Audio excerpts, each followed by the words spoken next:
The subject of this episode covers something that very much confused me when I was first getting into all of this stuff, and that's the idea of getters and setters.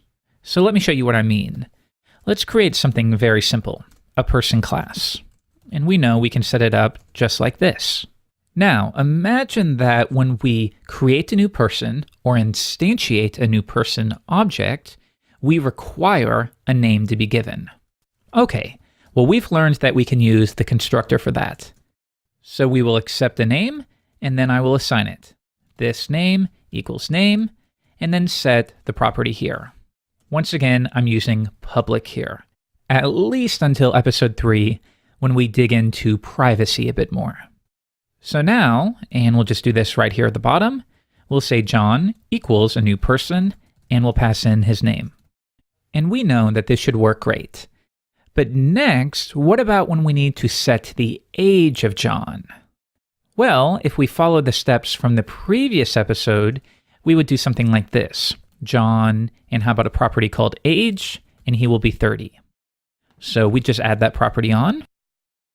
And now, if we var dump the John object, and if we run this, we get our name and also the age. So it seems like this is great. No problem here whatsoever. Even better, if we later need to change John's age, maybe he has a birthday, so age ++. And if we run that again, yes, that's been updated too. So at what point would getters and setters really factor into the equation? And when I was first learning about all of this, that was the exact question I had.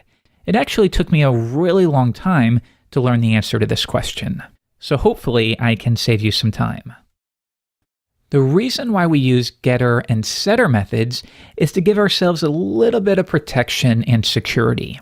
For example, imagine that in the scope of your application, we don't actually allow any person who is younger than 18.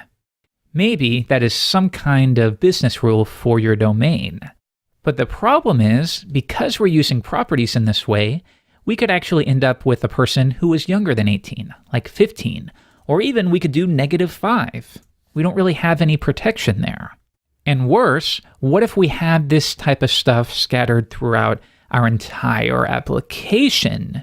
Well, when we had these new rules and pieces of validation that we need to enforce, well, that becomes a lot more difficult because we are referencing these properties directly.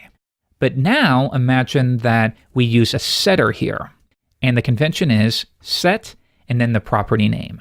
So set age. That will accept the age you pass in, and then we will assign it. This age equals age. So now, rather than accessing the age property directly, I would say John set his age to 30. And now, if we var dump this again, we get the exact same output, but now think of this as a security measure or a hook of sorts.